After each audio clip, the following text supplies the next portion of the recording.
Okay, we're in the kitchen, and refrigerators are a little beyond what I do here. The light comes on, ice water temperature, fast ice. I guess. See if I can make a mess. That's water. Replace filter. Ice water. I didn't really make ice. Just water came out even though I asked for fast ice.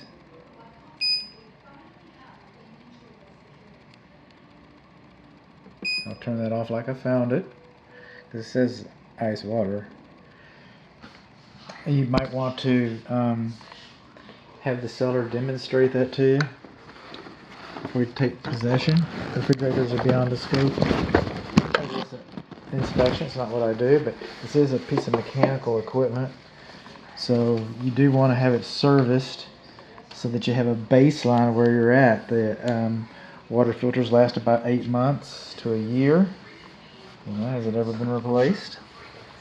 The coils should be clean so that it reduces wear and tear and stress on the motor. So you want to find out whether those things are like that.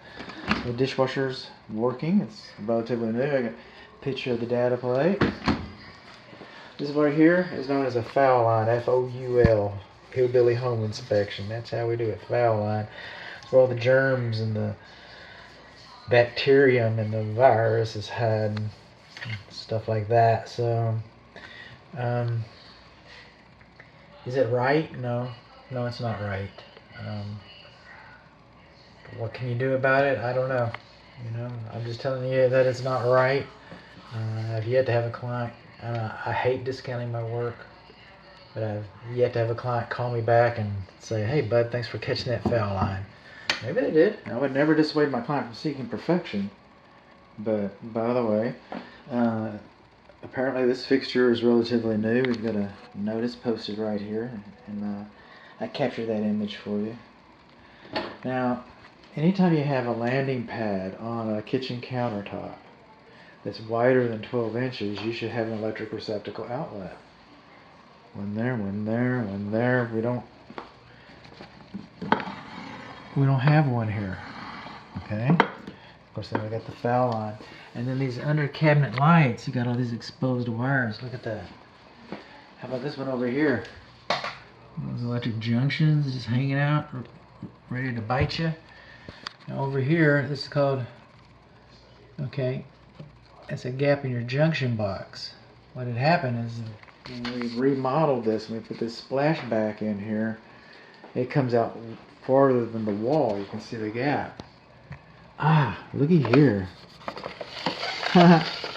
We do have an electric receptacle outlet on this one. And the kitchen receptacle outlets are not GFCI protected.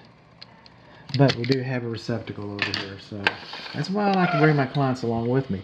So when this splashback came out this much, it created a gap right here, and then the regular screws wouldn't work, so I put sheetrock screws in there, and those are sharp. They'll chew up the insulation, and this compromises the fire blocking right in here. And you can buy spark arrestor rings is what I've heard of them, extenders. They cost about $3 a piece. And they're going to charge you a little more than that. I mean, that's how they get you, sales tax or whatever. So, but like for about $15, it could have been done right. Just saying. Okay. Now this is the same. I haven't been upstairs yet, but we have a half bath down here, and this is the same thing. We got flexible drain lines, and you're not supposed to have corrugated drain lines. This one actually, by the way, this one looks like it might have a smooth interior. And be right. The one in the half bath definitely does not have a smooth interior. I'm willing to be wrong on that, but you shouldn't have flexible drain lines. The manufacturer, sink manufacturer, remember when they put the foul line in? Okay, see those sticks? That's what's holding their sink up. Okay, the manufacturer thinks that you should have clamps underneath there. And I come in over here, and I don't know if you can read this, but I took a still image and I was trying to pull it out. And I really believe that this unit has been treated for subterranean termites. And I'll put the image on my computer and come up with it, but I think we do have a history. If it's been treated, it would be reasonable to assume that it was treated for a reason, that there was some activity. So, come on here. One of these days. There we go. I'll try and get that when I have two hands.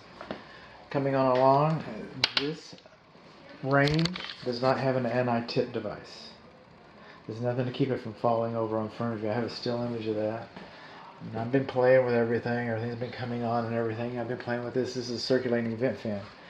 Now, code says, okay, that you don't even have to have a vent fan. But if you have one, this corner should be higher from the cooktop than 24 inches. But the manufacturer, if it's UL listed, like Kenmore right here, see UL listed, a lot of times the manufacturer says that this corner shouldn't be any closer than 35 inches. And the manufacturer's installation instructions, if it's listed, supersedes code.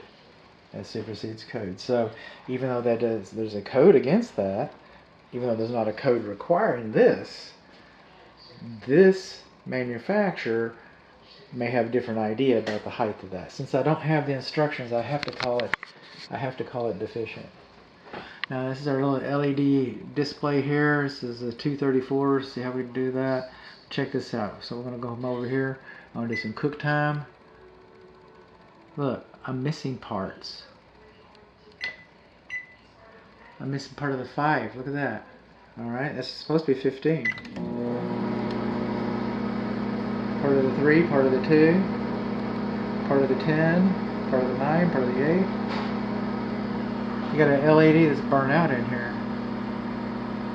And, you know, I get it. It's a nuisance, but it doesn't really affect the way it works. Okay, we just sterilized that. I'm a hero today.